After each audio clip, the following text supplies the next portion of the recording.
Good morning all of you.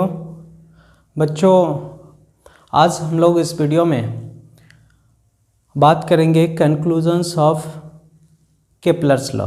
लेकिन ये conclusion किसने निकाला था? ये न्यूटन ने निकाला था। तो आज हम लोगों का हेडिंग है conclusions of Newton from Kepler's law. Previous video में बच्चों केपलर्स का 3 लॉ हम लोग पढ़ चुके हैं, first law, second law and third law. According to first law आपको याद होगा केपलर के अकॉर्डिंग कोई भी प्लैनेट इलिप्टिकल पाथ पे मूव करता है और इसमें 2 फोकस होता था और ऐसे मूव करता है ताकि सन को वो किसी एक फोकस पे रखता है। लेकिन कंक्लूजन ऑफ न्यूटन ने क्या किया, इसको एज्यूम किया नहीं।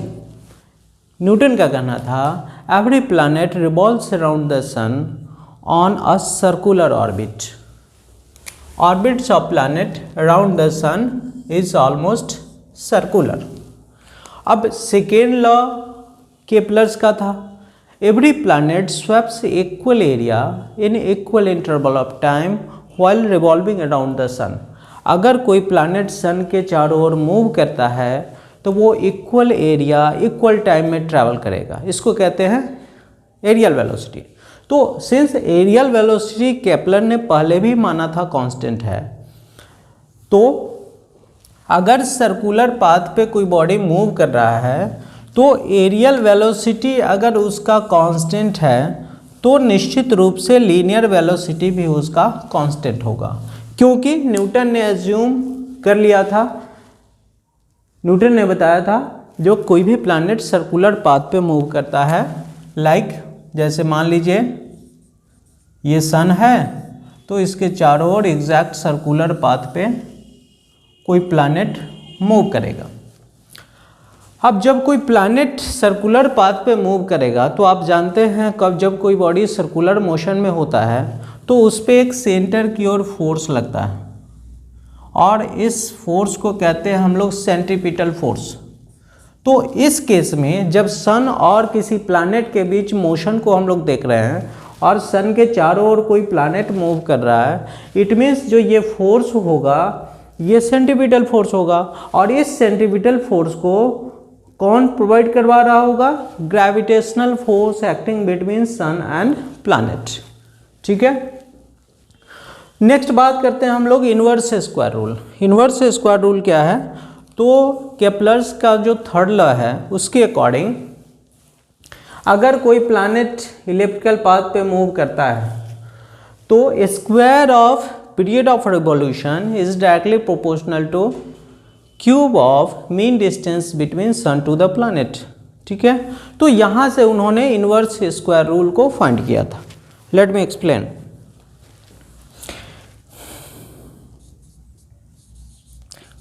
From Newton's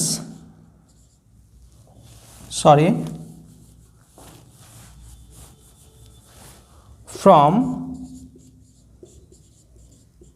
Kepler's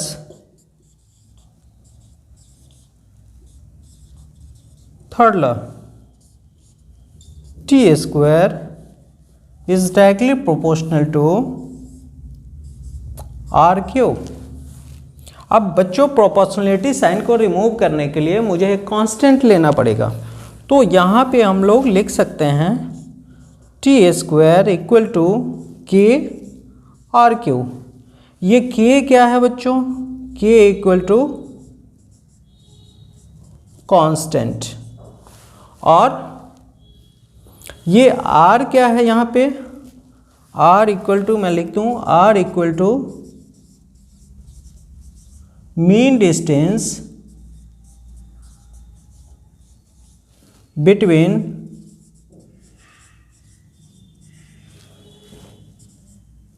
the sun and the planet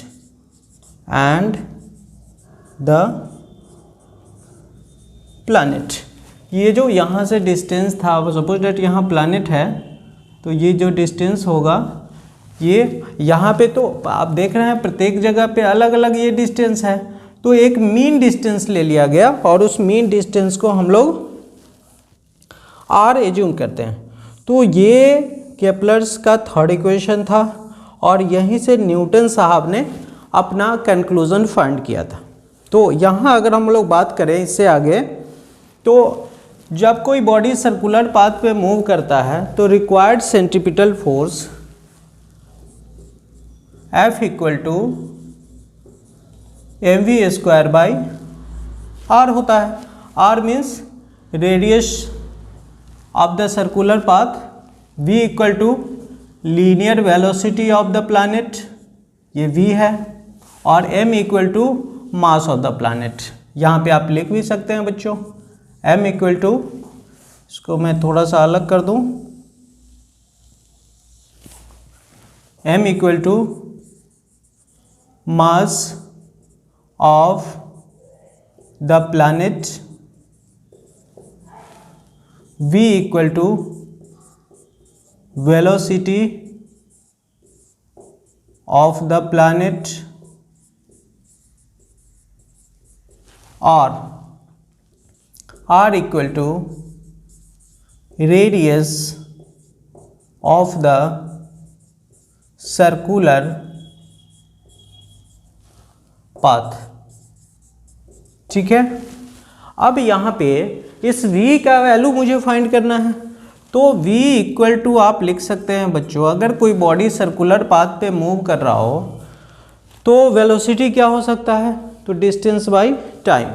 तो इसका टाइम ऑफ रिवॉल्यूशन आपको कैपिटल T मालूम है, और इसका सर्कमफेरेंस, 1 रिवॉल्यूशन में कितना डिस्टेंस ट्रैवल करेगा, जितना सर्कमफेरेंस होगा। तो v equal to distance by time, v equal to distance 1 revolution में कितना डिस्टेंस ट्रैवल करेगा, तो 2 पाई r, r क्या हुआ, radius, divided by time, time of revolution. तो यहाँ पे हम लोग ले चुके हैं टाइम ऑफ रिवॉल्यूशन, यानी कि टाइम पीरियड कितना है, कैपिटल T है, यहाँ भी कैपिटल T हम लोग पुट कर देंगे। अब इस v के वैल्यू को मैं यहाँ पुट करता हूँ f के लिए, f इक्वल टू m, और यहाँ v² है बच्चों, तो v² के जगह पे लिख देंगे आप 2 पाई r बाई टी का होल स्क्वायर और डिवाइडेड बाई r। इसको अगर सॉल्व करें बच्चों, m by r into 4 into pi square into r square divided by T square. अब यहाँ से इस r से ये स्क्वायर क्रॉस आउट हो जाएगा, सिर्फ r बच जाएगा यहाँ पे। ठीक है, अब f इक्वल टू लिख सकते हैं 4 पाई स्क्वायर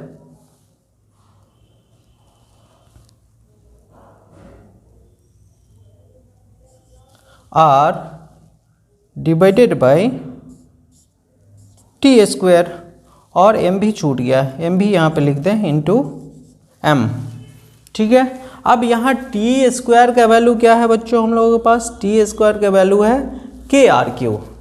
तो f इक्वल टू, सारे कांस्टेंट को एक और लिख दें, 4 pi square into r into m divided by T square का वैल्यू लिख देते हैं हम लोग KR3, तो KR3।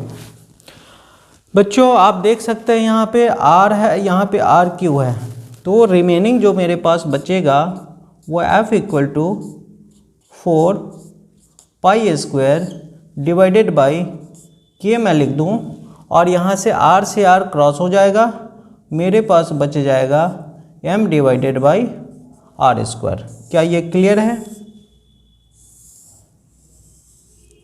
अब यहाँ से ये जो इक्वेशन देख रहे हैं बच्चों, ये न्यूटन्स का फाइनल इक्वेशन था, और इसके अकॉर्डिंग उन्होंने कंक्लूजन निकाला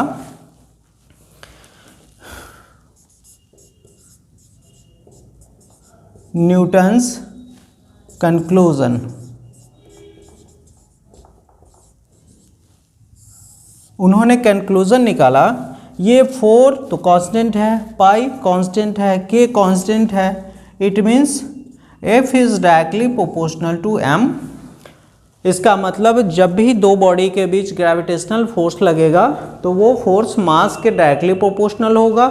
और दूसरा यहाँ पर देख ले बच्चों, आर स्क्वायर इन्वर्सली प्रोपोर्शनल है, तो F it inversely proportional to R square.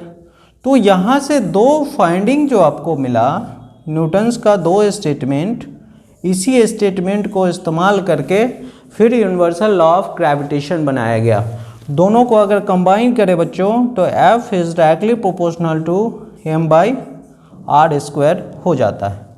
तो ये वाला जो है इसे कहते हैं हम लोग इन्वर्स स्क्वायर रूल। और ये इन्वर्स स्क्वायर रूल कैसे प्रूफ होता है ये आज मैंने आपको बताया, और मुझे उम्मीद है ये वीडियो अच्छे से समझ आया होगा, ये टॉपिक आपको समझ आया होगा। और अगर किसी तरह की कोई परेशानी है तो आप मुझे कमेंट करके बता सकते हैं, ठीक है।